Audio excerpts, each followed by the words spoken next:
Hey guys, it's Captain Forest here, and in today's video I'm going to be going over both these combatants to see who would win, more often not in a cross-verse situation. Joker from Persona 5 versus Emperor Joker from DC.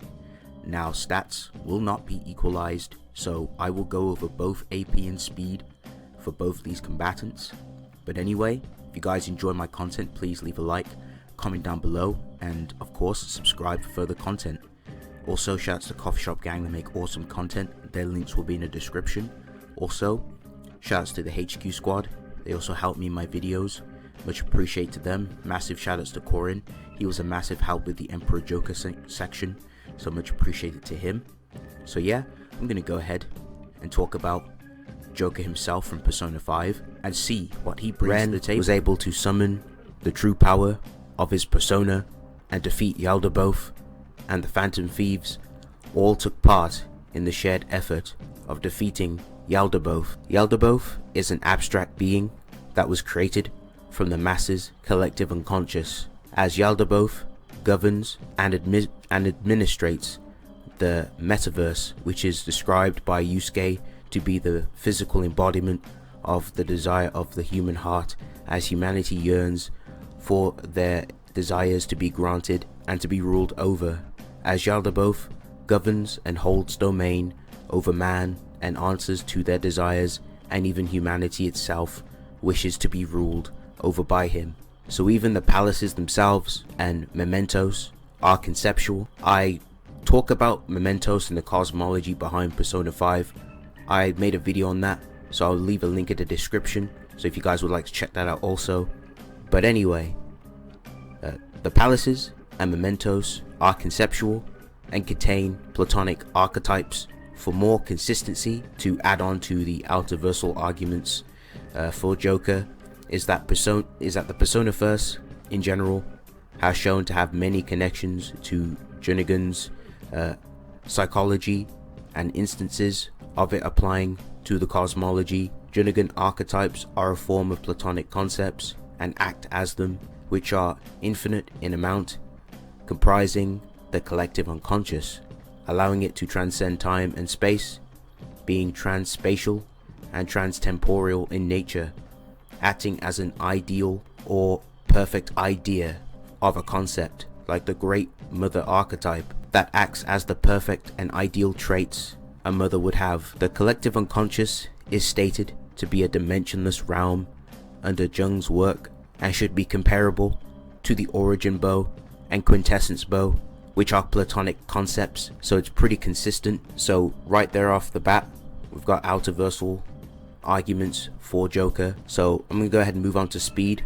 Joker easily has immeasurable speed, if not irrelevant speed. The Velvet Room, which is a realm outside reality where the limitations of normal space and time do not apply. The irrelevant speed arguments pretty much, because he is outerversal, you would inherently have irrelevant speed by nature. Yaldabaoth has also described twice to be a distorted desire itself and acts as the core of mementos. Mementos, as mentioned, is described as being a distorted realm made from the desires of the human heart. So as being distorted desires incarnate, he would exist across mementos, which is a realm comprised of embodying distorted conceptual desires. So it's pretty blatant, the speed scaling right here for Joker.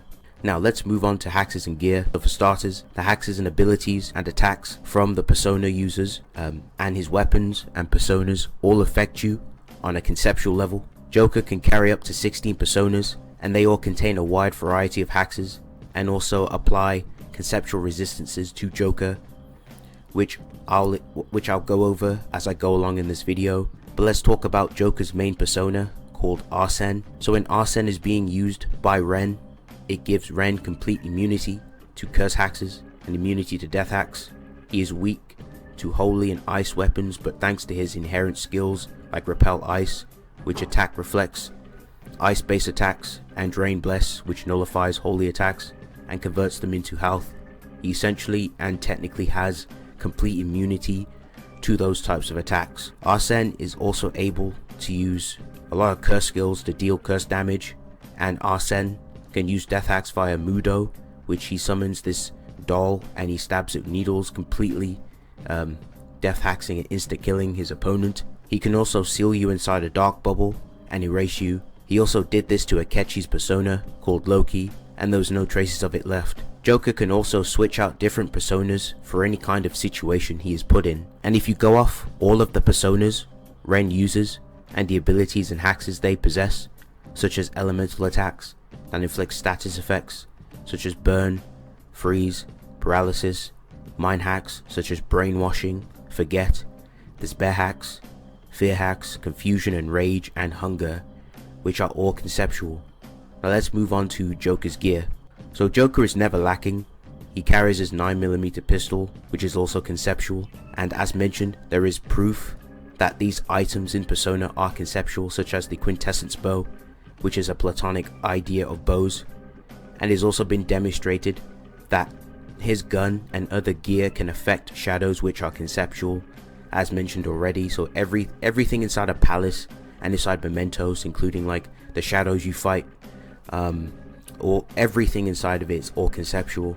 So even like the Phantom Thieves and their weapons, they're all conceptual. Like for example, as mentioned, you know, Joker's gun, Ryuji's shotgun as well, that's conceptual too. And lastly, Joker has his knife as well, which is conceptual. So let's talk about some of the resistances. So I believe this was literally at the start of the game. So Joker has like resistance to time manipulation, as Ren was able to move when time was stopped, so he's completely unaffected by like time haxes. And this would also make more sense and prove the relevant speed and, you know, higher speed scaling for Ren, because he was able to move inside the Velvet Room, where the limitations of time and space do not apply.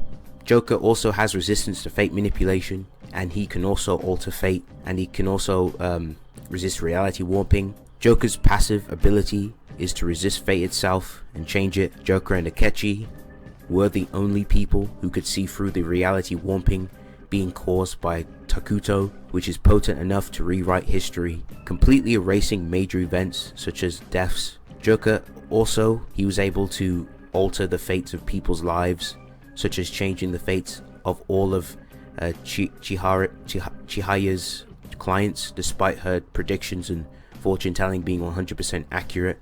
Yet Joker changes these fates regardless. And as I went over previously, depending on what persona Joker has out, it gives him different resistances. And lastly, all of the Phantom Thieves, including Joker, they all have conceptual type 8 immortality. The idea of the Persona Thieves were conceptually erased from existence from the minds of the masses, as they were denied their existence. And despite that, literally all of the Phantom Thieves return alive back into the Velvet Room, and they had to regain and reobtain their existence again to become recognized by the public. So that's pretty impressive. So they just came back to the Velvet Room despite being conceptually erased. So that just proves the conceptual type 8 immortality for them. Okay, so that's going to round up Joker. I'm going to go ahead and move on to Emperor Joker and talk about his showings and what he brings to the table. So Emperor Joker was the form the Joker took after tricking Mr. Mixie into donating 99.99% of his powers to him. As a direct result, he created an entire world in his own image. Mixie noted that Joker remade the universe in his own image. Some of you may be wondering, why is making or remaking a universe impressive? Well, you see, Joker remade far more than just a single 3D universe with a single temporal dimension of time in this context. Let's work our way up, shall we? Universes in DC Comics are infinitely large. In Pre-Crisis, the narration is even noted and calls the space and infinite vastness. There exists other universes and dimensions within universes. As for geometric spatial dimensions, universes have at least 11 total spatial dimensions. A single universe has one temporal dimension, giving it a linear timeline. Space and time of a single universe are intertwined. There are infinite universes, not just 52. 52/local, not all of them. Every event, from invisibly small to trans-universal, spawns countless realities. Every decision spawns a new universe. DC's cosmology is repeatedly referenced to have a large number of higher spatial dimensions beyond the 11 that make up a single universe. Captain Thunder of Earth 276 crossed realities by folding himself through a 19th dimensional Mobius loop. Metron states, in the context of taking a human through 6-dimensional space, that there are 28 dimensions currently known. Rama Kushner states there are innumerable dimensions. The bleed, also called bleed space, is a dimension that can only be conventionally accessed by moving up through higher dimensions. It is the dimension that contains all universes, serving as the membrane keeping them apart and the bulk encompassing them. Universes grow within the bleed like crystals in solution. It's stated to be pan-dimensional or of pertaining to all dimensions of reality. The ovary of worlds is the construct encompassing the universes and the bleed between and around them. It also contains the Rock of Eternity and House of Heroes, which exists outside the universes. The Speed Force is a dimension of energy that touches all parts of the ovary. It is described as the limit to matter on the main multiverse map by Grant Morrison. In the Speed Force, time does not exist in a linear fashion, rather all past and present exists at once. With the entrance to the time stream visible beyond, the time stream contains all times within the ovary. The Sphere of the Gods is a metaphysical reality whose inhabitants exist on a higher plane of existence than the inhabitants of the infinite realities, infinite higher dimensions, and other structures that make up the ovary of worlds. It's a kind of platonic/archetypal world, the great realm of archetypal powers and intelligences. Realms of the Sphere of the Gods are fictions. The Sphere of the Gods formed around the prior creation made by Perpetua and Alpheus called it fiction. The Sphere of the Gods is the source of magic's true power. Magic is a fundamental power of creation and belief in the multiverse and is tied to every aspect of existence. While mortal realities are made of matter and space and time, all realms in the Sphere of the Gods are made of raw potential in the void and are simply given shape based on belief and narrative. The realms are literally fantasies. Emperor Joker essentially warped all of this in his image and straight up overpowered residents of the Sphere of the Gods such as Darkseid, Highfather, Phantom Stranger, and others. He did all of this with extreme ease, and it was implied that he could do it far more if he tried, but it seems like he wasn't interested. In the words of Hal Specter, we are all very close to absolute annihilation, Kyle. With his uncontrolled manipulations of reality, he is tearing apart the fundamental fabric of the cosmos. Alright, I think it's time we move on down the line and talk about the versatility that Emperor Joker brings to the table in this situation. We've seen this dude momentarily turn the opposing heroes into animals and Mr. Mixie into energy.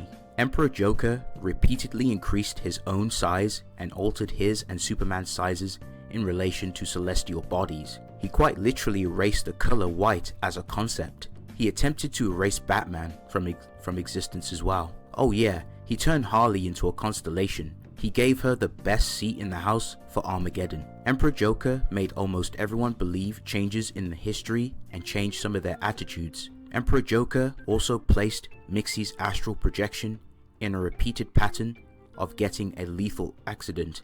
He wrote the structures and characters he was manipulating. Everything they think, say, do, feel, and see is because he makes it so.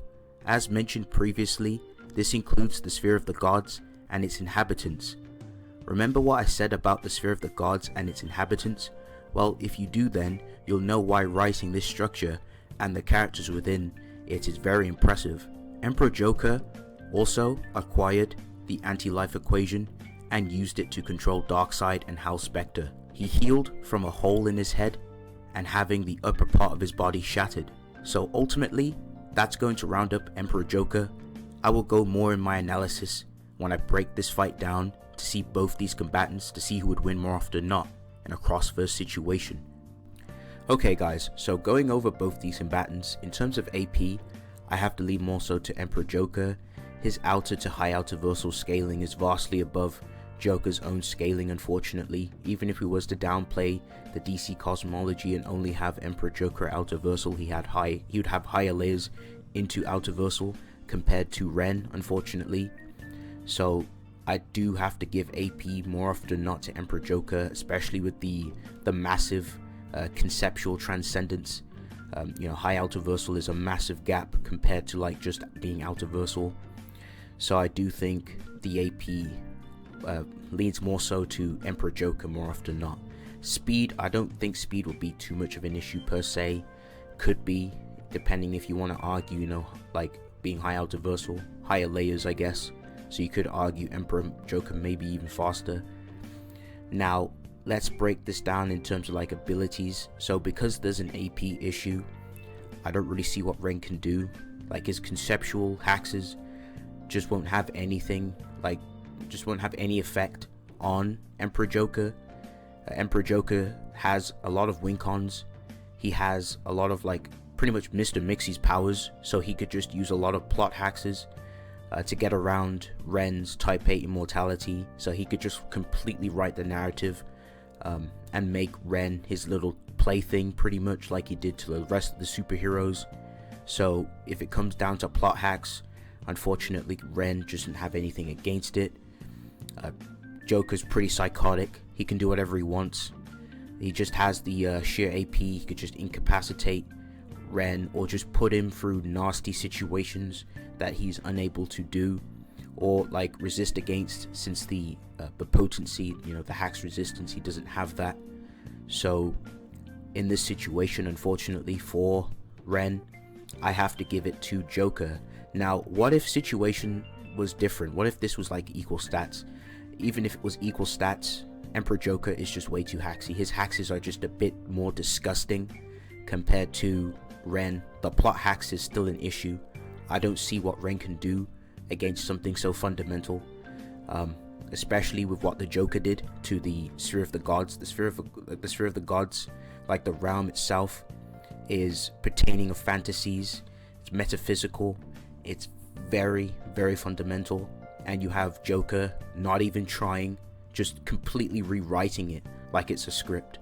So more often than not, in my opinion and my interpretation, and through what I've seen on an objective scale, I have to lean more so with Emperor Joker more often than not.